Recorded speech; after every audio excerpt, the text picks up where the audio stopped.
My 6-year-old daughter spent 3 hours making a Mother's Day card for her grandmother. 3 hours. She sat at our kitchen table with her tongue poking out the way it always does when she concentrates, carefully cutting purple construction paper because she knew it was Grandma Gretchen's favorite color. She asked me how to spell beautiful and forever and love. She covered her little fingers in glitter glue and pressed flower stickers along every edge until the card sparkled like something from a fairy tale. When she finished, she held it up to me with the biggest smile I have ever seen on her face. Her eyes were shining. She was so proud. Inside, she had written in her careful, wobbly handwriting, "Dear Grandma Gretchen, thank you for being my grandma. I love you so much. Happy Mother's Day. Love, Poppy." She made me promise not to peek at first because she wanted it to be a surprise. Then she changed her mind and showed me anyway because she couldn't contain her excitement. She asked me if I thought Grandma Gretchen would like it. She asked me if I thought it would make her happy. She asked me if maybe, just maybe, Grandma Gretchen would finally want to spend time with her after she saw how hard Poppy had worked. I told her it was the most beautiful card I had ever seen, and I meant it. But inside, my stomach was twisting into knots because I knew something my daughter didn't. I knew that my mother-in-law, Gretchen Holloway, had never once shown my daughter an ounce of genuine warmth in 6 years. I knew that Gretchen had never bought Poppy a birthday present, never attended a single school play, never babysat her for even an hour. I knew that Gretchen referred to my daughter as Declan's child instead of her granddaughter, as if acknowledging the relationship was somehow beneath her. But I also knew that my daughter had a heart full of hope and a desperate need for a grandmother ever since my own mother passed away 3 years ago. Poppy remembered her Nana Lorene, remembered being held and rocked, and told she was the most precious girl in the whole wide world. She missed that. She craved that. And in her innocent mind, she believed that if she just tried hard enough, Grandma Gretchen would love her the same way. So I smiled and told her the card was perfect.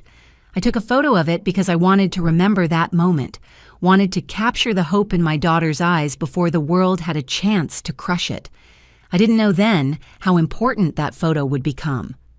On Mother's Day morning, Poppy woke up before the sun.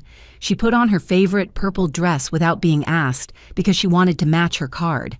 She slipped the card into a special envelope she had decorated with hearts and stars. She could barely eat breakfast because she was so excited to see Grandma Gretchen's face when she opened it. My husband Declan wanted us to spend the day at his mother's house. I would have preferred to visit my mother's grave with Poppy, to lay flowers and talk about the woman who had actually loved my daughter unconditionally. But I agreed because I was still trying, after 8 years of marriage, to build some kind of relationship with Gretchen. I was still hoping that maybe this would be the day something changed. We arrived at Gretchen's house around 11 in the morning. It was the same as always, spotless floors, plastic-covered furniture, everything in its place and nothing out of order. A house that looked like a museum display rather than a home where a family gathered. Gretchen greeted Declan with a warm hug, the kind of hug she reserved only for her son. She barely glanced at me. She looked at Poppy and gave a small, tight nod, nothing more. Poppy didn't notice. She was too focused on the envelope clutched in her hands. Throughout brunch, I watched my daughter. She kept looking at the card, touching it, making sure it was still perfect. She barely touched her food. Her little legs swung back and forth under the table, and I could see her working up the courage to present her gift. She was nervous and hopeful, and so painfully vulnerable that it made my chest ache. After we finished eating, Poppy couldn't wait any longer. She slid off her chair and walked around the table to where Gretchen sat. She held out the envelope with both hands, her face glowing with anticipation. "Grandma Gretchen," she said in her sweet little voice, "I made this for you. Happy Mother's Day."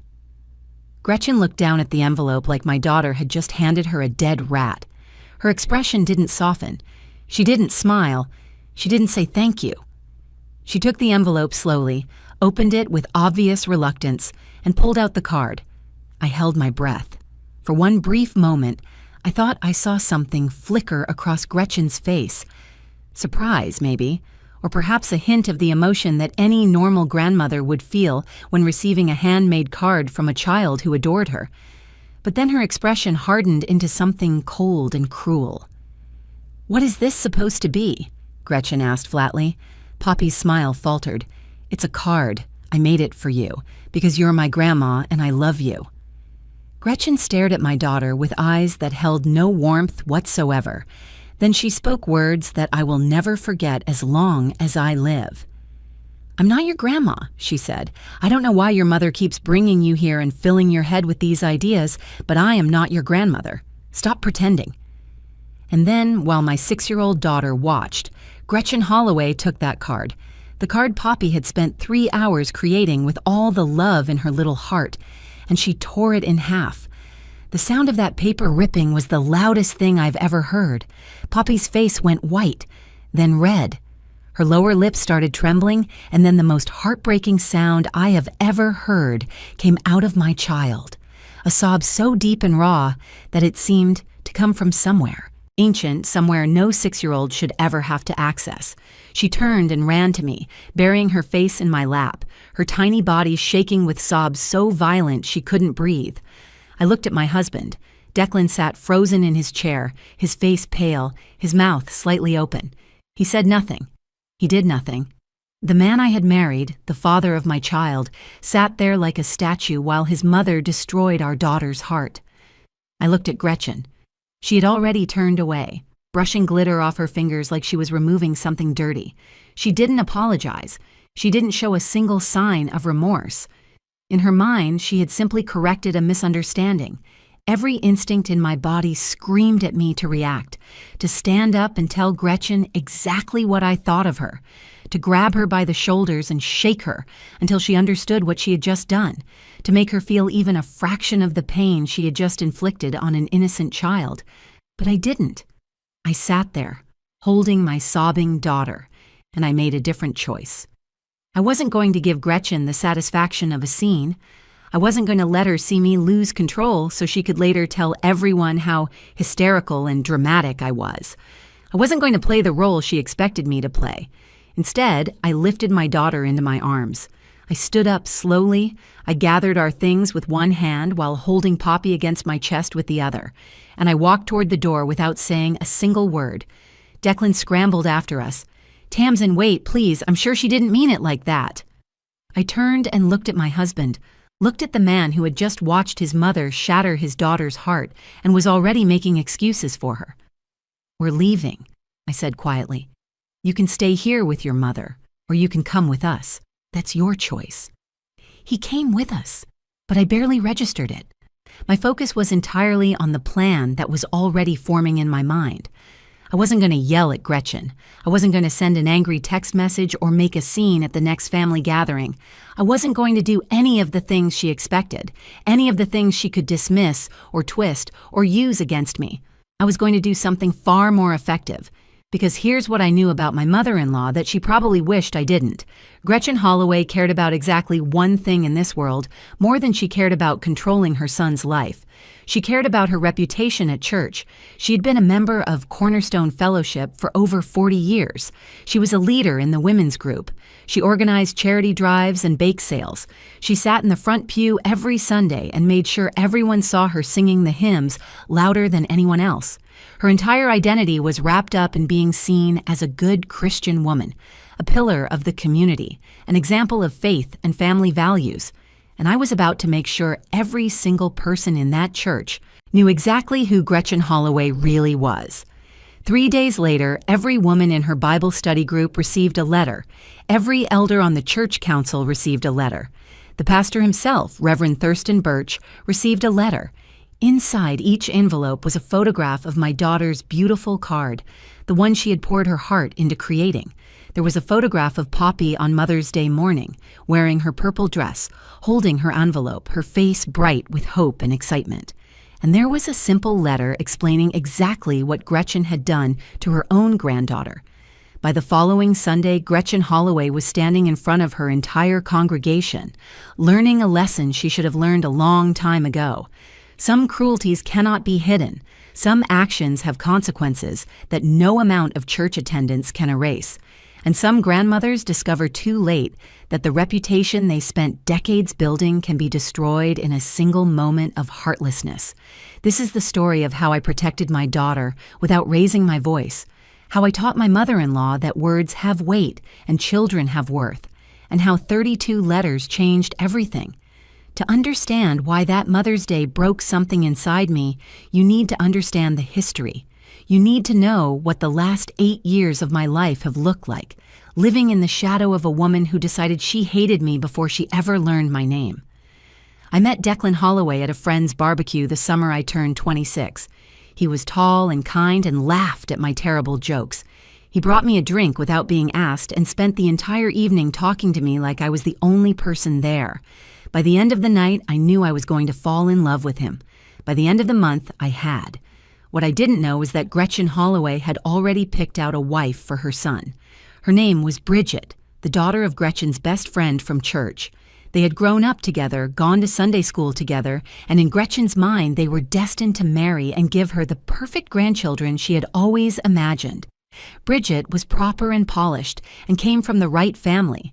She knew which fork to use at dinner and never spoke out of turn. I was none of those things. I grew up in a modest house with a mother who worked double shifts as a nurse and a father who fixed cars in our garage. I went to community college before transferring to a state university. I became a veterinary technician because I loved animals more than I loved money. I laughed too loud and spoke my mind and had absolutely no idea which fork was supposed to be used for salad. From the moment Declan introduced me to his mother, Gretchen made it clear that I was not welcome. She didn't say it outright, not at first. She was too smart for that. Instead, she made her disapproval known through 1,000 small cuts. A raised eyebrow when I mentioned my job, a tight smile when Declan held my hand. A pointed comment about how Bridget had just gotten promoted at her father's law firm, how successful she was, how she still asked about Declan every time Gretchen saw her. When Declan proposed to me after 2 years of dating, Gretchen didn't congratulate us.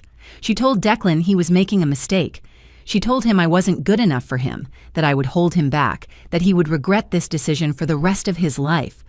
Declan defended me, told his mother that he loved me and was going to marry me whether she approved or not. But he never fully stood up to her. He never drew a hard line. He just kept hoping that time would soften her. It didn't. Our wedding was beautiful, but Gretchen sat in the front row with a face like she was attending a funeral. She didn't cry happy tears. She didn't hug me. She gave a toast at the reception that mentioned Declan 15 times and me exactly once. When she was forced to say my name, I told myself it would get better. I told myself that once she saw how happy Declan was, once she got to know me, she would come around. I was patient and polite and tried so hard to earn her approval. I remembered her birthday every year. I sent her flowers on Mother's Day. I complimented her cooking and asked about her church activities and bit my tongue every time she made a snide comment about my family or my career. Then Poppy was born and everything changed, not with Gretchen, but with me. My mother, Lorene, drove 4 hours to be at the hospital when I went into labor. She held my hand through 18 hours of contractions and cried when she held her granddaughter for the first time. She called Poppy her precious miracle and visited every single week for the first year of her life. She taught Poppy to wave bye-bye and blow kisses. She sang her lullabies in Spanish, the same ones her own mother had sung to her. Gretchen visited the hospital once. She stayed for 20 minutes, held Poppy for approximately 30 seconds, and then announced she had to leave because she had a church meeting. She didn't offer to help when we brought Poppy home. She didn't babysit or bring meals or do any of the things grandmothers are supposed to do. She sent a card on Poppy's first birthday with a $20 bill inside. No personal note, just her signature. My mother was everything Gretchen wasn't. Warm where Gretchen was cold. Present where Gretchen was absent. Loving where Gretchen was indifferent. And then my mother got sick. The cancer diagnosis came when Poppy was 3 years old, stage 4, pancreatic. The doctors said she had maybe 6 months, and they were right. My mother spent her final months holding Poppy as much as she could, reading her stories, making her laugh. She recorded videos for Poppy to watch when she got older, messages of love and encouragement that I still cannot bring myself to play without crying. When my mother died, something shattered inside. Poppy, too. She was only 3, but she understood that Nana was gone. She would ask for her constantly, would cry herself to sleep calling her name. Slowly, the memories began to fade, the way they do for children that young. But the longing never went away. Poppy knew she was missing something, someone who had loved her completely. That longing is what made her reach out to Gretchen. That void is what made her spend 3 hours on a Mother's Day card for a woman who had never earned it. My daughter was searching for the grandmother love she had lost, and Gretchen responded by tearing her heart in half. That is why I couldn't let it go. That is why I did what I did. The car ride home from Gretchen's house was the longest 30 minutes of my life.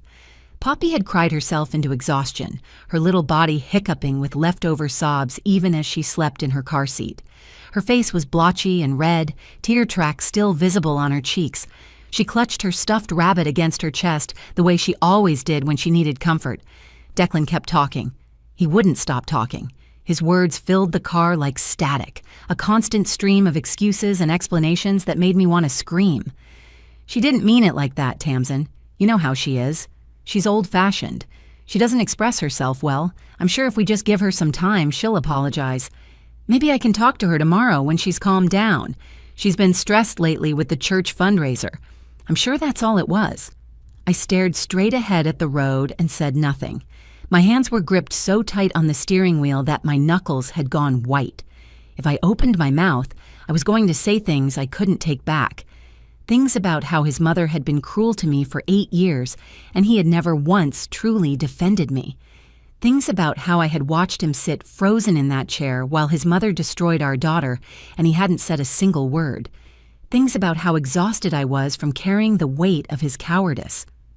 So I stayed silent. And Declan kept talking. When we got home, I carried Poppy inside and laid her down on her bed. I took off her little purple shoes and pulled her favorite blanket up to her chin. She stirred slightly, her eyes fluttering open for just a moment. "Mommy," she whispered, her voice raw from crying. "What did I do wrong?" My heart cracked right down the middle. I brushed the hair back from her forehead and kissed her gently. "You didn't do anything wrong, baby. Not one single thing. You made a beautiful card, and you were so brave to give it to her. I am so proud of you." "Then why doesn't Grandma Gretchen love me?" I had no answer. How do you explain to a 6-year-old that some people are incapable of love? That some hearts are so hard and cold that even the warmth of a child cannot reach them? I couldn't tell her the truth. That her grandmother was a bitter, controlling woman who had never wanted Poppy to exist in the first place, so I told her the only thing I could. "Some people have trouble showing love, sweetheart. It's not your fault. It's never your fault.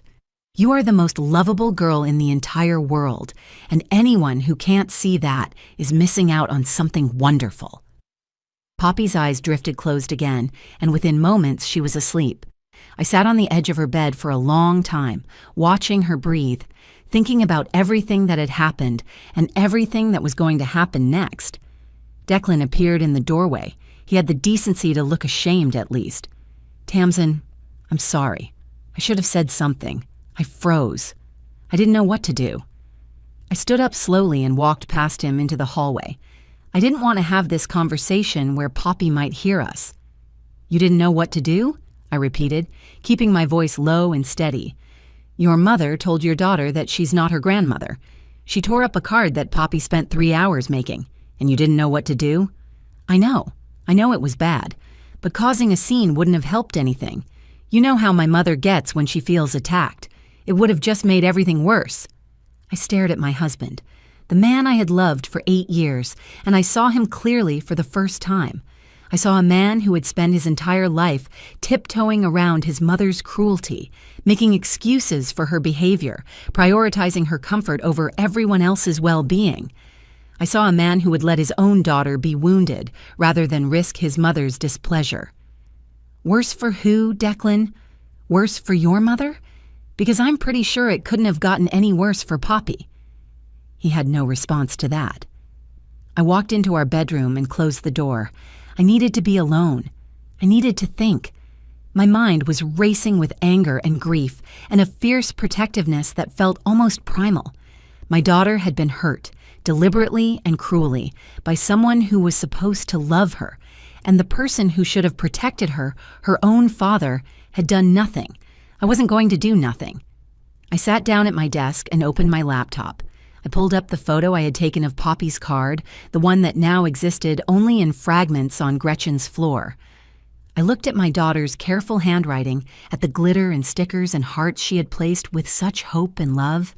Then I started to plan. Gretchen Holloway had spent 40 years building a reputation as a devout Christian woman. She taught Sunday school and organized charity drives and sat on the church council. Everyone at Cornerstone Fellowship thought she was a saint. It was time they learned the truth. I didn't sleep that night. I lay in bed staring at the ceiling while Declan snored softly beside me, completely unaware of the storm building inside his wife. Every time I closed my eyes, I saw Poppy's face crumbling. I heard the sound of paper tearing. I felt her tiny body shaking against mine as she sobbed. By morning, I had made my decision. I called in sick to work, something I almost never did. After Declan left for a job site and Poppy went to school, I had the house to myself. I made a cup of coffee, sat down at the kitchen table, and got to work. The first thing I did was pull up the photo of Poppy's card on my phone. I studied every detail. The purple construction paper she had chosen because she knew it was Gretchen's favorite color. The careful letters she had formed, asking me how to spell words she didn't know. The glitter glue that had gotten all over her fingers and made her giggle. The flower stickers she had pressed along the borders with such concentration. This card was evidence. Evidence of a little girl's love and evidence of a grown woman's cruelty. Next, I found the photo I had taken of Poppy on Mother's Day morning. She was standing in the kitchen in her purple dress, holding the decorated envelope against her chest, beaming at the camera. Her eyes were bright with excitement. She looked like a child who believed that today was going to be the day everything changed. Looking at that photo made me want to cry and scream at the same time. That hopeful little girl had no idea what was coming. She had no idea that in just a few hours, someone she wanted so desperately to love her was going to break her heart into pieces. I printed both photos at the drugstore that afternoon. I held them in my hands and felt my resolve harden into something unbreakable. That evening, after Poppy was asleep, I sat down to write the letter. I went through several drafts, crossing out anything that sounded too angry or accusatory. I didn't want to come across as vindictive or hysterical. I wanted to sound calm and factual. I wanted the truth to speak for itself. The final version was simple and direct. I explained who I was and my relationship to Gretchen. I described how Poppy had spent 3 hours making a Mother's Day card for her grandmother, using Gretchen's favorite color, writing every word herself despite barely knowing how to spell. I described how excited Poppy had been to give her this gift, how she had asked me if I thought it would make Grandma Gretchen happy. Then I described what happened, how Gretchen had looked at the card with disgust, how she had told Poppy that she was not her grandmother and to stop pretending, how she had torn the card in half while my daughter watched, how Poppy had cried so hard she couldn't breathe and later asked me what she had done wrong. I didn't call Gretchen names. I didn't make accusations about her character. I simply stated the facts and let the reader draw their own conclusions. I ended the letter by saying that I wasn't asking for anything. I just thought people should know who Gretchen Holloway really was when she wasn't sitting in the front pew on Sunday morning. I signed it with my full name. I wasn't hiding. I wasn't ashamed of what I was doing. The next challenge was figuring out who to send it to. 2 years ago, I had helped organize a fundraiser for Cornerstone Fellowship. I had been trying to get on Gretchen's good side, volunteering for every church event she was involved in, hoping that if I showed enough dedication, she might finally accept me. It never worked, but that effort had given me something valuable. I still had access to the church directory. I found it in an old email, a spreadsheet containing the names and addresses of every member of the congregation. I scrolled through it, identifying the people who mattered most, the women's group that Gretchen led, the church elders who made decisions about leadership positions, Reverend Thurston Birch, the pastor who had known Gretchen for over 2 decades. I made a list of 32 names. The next day, I printed 32 copies of my letter. I printed 64 photos, 2 for each envelope. I bought stamps and envelopes and spent an entire afternoon carefully addressing each one by hand. When I was finished, I looked at the stack of envelopes on my kitchen table. 32 letters. 32 chances for the truth to reach someone who needed to hear it. I drove to a post office 2 towns over. I didn't want any chance of someone recognizing me, of word getting back to Gretchen before the letters arrived. I stood at the mailbox for a long moment, holding the stack in my hands. A small part of me hesitated. This would change everything. There would be no taking it back. Gretchen would be humiliated. Declan would be caught in the middle. Our family would never be the same. But then I thought about Poppy asking me what she did wrong. I thought about her crying herself to sleep. I thought about the card that was now in pieces in Gretchen's trash can. I dropped the letters in the mailbox and walked away without looking back. The letters arrived on Thursday morning. I know this because my phone started ringing at exactly 9:47 a.m.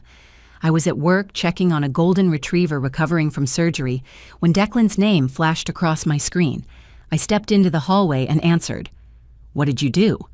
His voice was tight, barely controlled. "Good morning to you, too."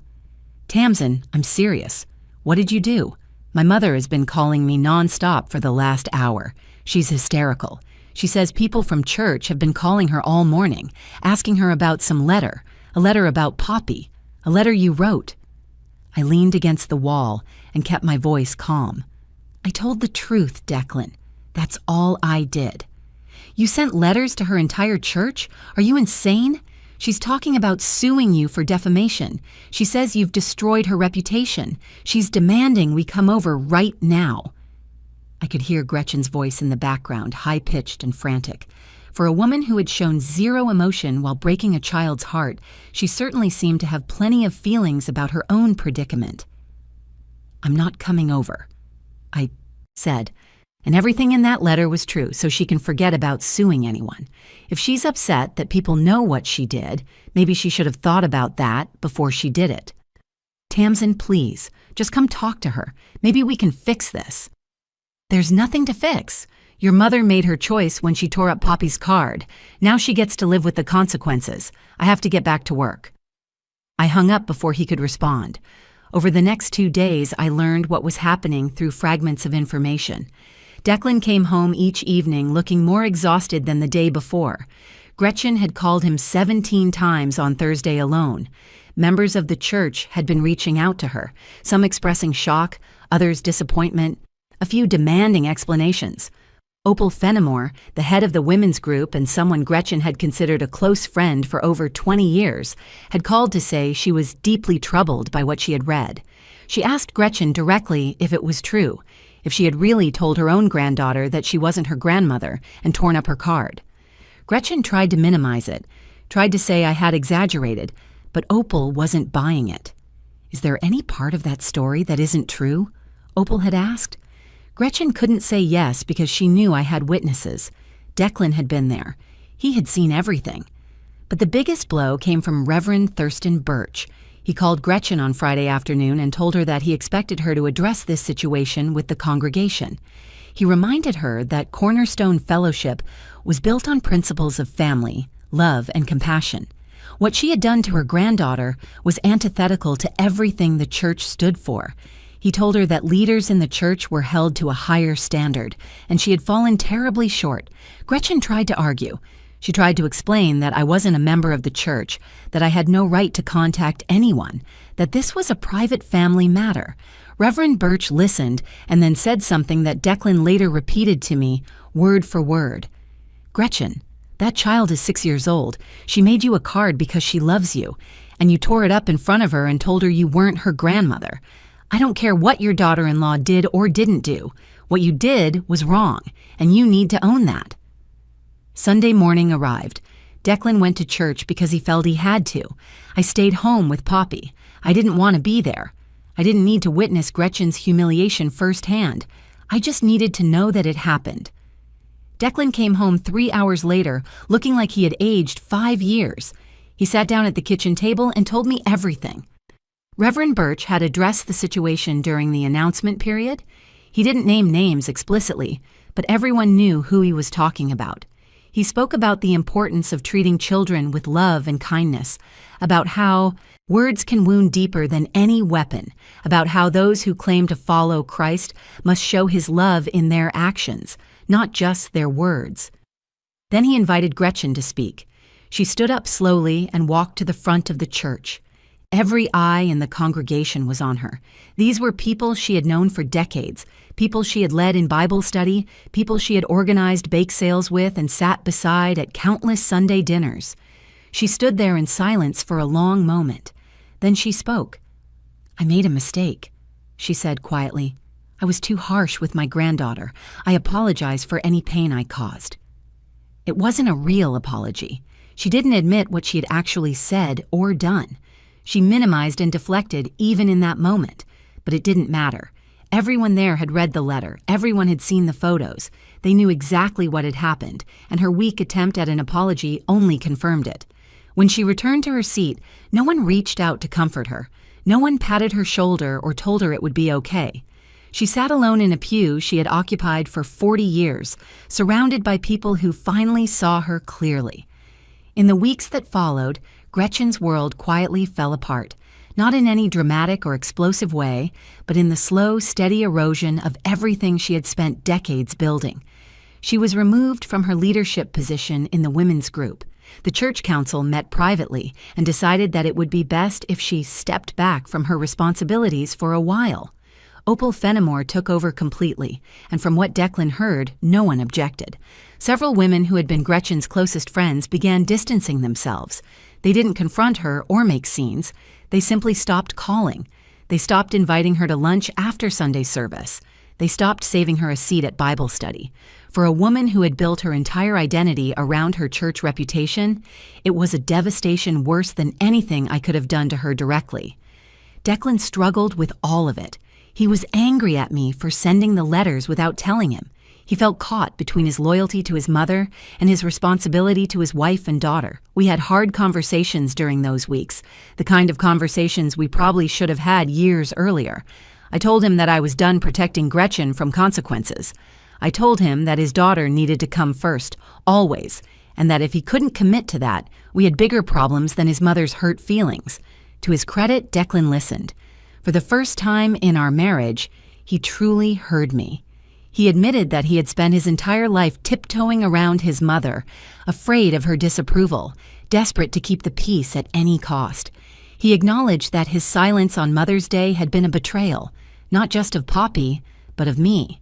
He promised to do better. It wasn't a perfect transformation. Declan still struggled with guilt about his mother. He still sometimes made excuses for her behavior out of habit, but he was trying, and that was more than he had ever done before. 3 weeks after the church incident, Gretchen showed up at our house unannounced. I answered the door and found her standing on our porch, looking smaller than I had ever seen her. The usual hardness in her face had been replaced by something closer to desperation. "I came to apologize," she said stiffly. "To Poppy. May I see her?" I studied my mother-in-law for a long moment. I searched her face for any sign of genuine remorse, any indication that she understood the gravity of what she had done. I didn't find it. What I saw instead was a woman who wanted to fix her reputation, not her relationship. "You're not here because you're sorry," I said calmly. "You're here because your church friends are upset with you. Those are two very different things." Gretchen's jaw tightened. "Does it matter why I'm here? I'm willing to apologize. Isn't that what you wanted?" "What I wanted was for you to love my daughter. What I wanted was for you to treat her with basic human kindness. An apology means nothing if you're only giving it to save face." "You had no right to send those letters," Gretchen snapped, her composure cracking. "You humiliated me in front of everyone I know. People I've known for 40 years are looking at me differently because of you." I nodded slowly. "And how do you think Poppy felt when you humiliated her? When you told her you weren't her grandmother and tore up the card she made for you? She's 6 years old, Gretchen. She cried for 2 days. She asked me what she did wrong. She asked me why you don't love her." Gretchen had no response to that. "When you're ready to be a real grandmother to Poppy, you can reach out. When you're ready to build an actual relationship with her based on love and not obligation, we can talk. But until then, you're not welcome here." Gretchen left without another word. She hasn't come back. Poppy is doing better now. Children are resilient in ways that constantly amaze me. She still asks about Grandma Gretchen sometimes, but less frequently as the months pass. We started a new tradition this year. Every Mother's Day, we visit my mother's grave together. Poppy makes a card for her Nana Lorene, and we lay flowers and talk about all the memories we have of her. I tell Poppy stories about my mother, about how much she loved her, about the lullabies she used to sing. Nana loved you more than anything in the world, I always tell her, and that love doesn't disappear just because she's not here anymore. It stays with you forever. Poppy smiles when I say that, a real smile, not the hopeful, desperate smile she used to give when trying to win Gretchen's approval. She knows she is loved, she knows her worth, and she knows that her mother will always protect her. Looking back, I don't regret what I did. Some people might say I went too far. Some might say I should have confronted Gretchen privately or given her another chance. But I had given her 8 years of chances. I had watched her dismiss and ignore and belittle my daughter for 6 years. I was done waiting for her to change.